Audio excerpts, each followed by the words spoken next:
When attacked, pufferfish release a neurotoxin.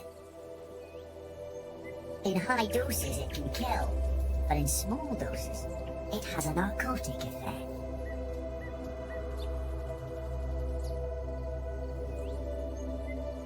It seems to be affecting the dolphins.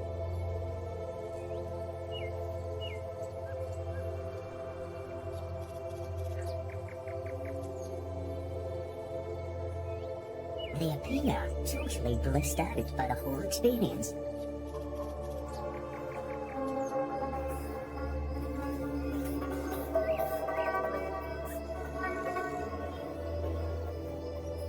And remarkably, all take turns in passing the puffer around.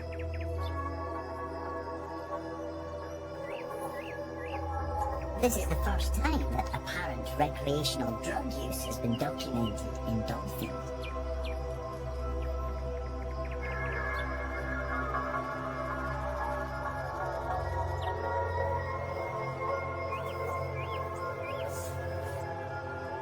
With the dolphins otherwise engaged, the puffer deflates.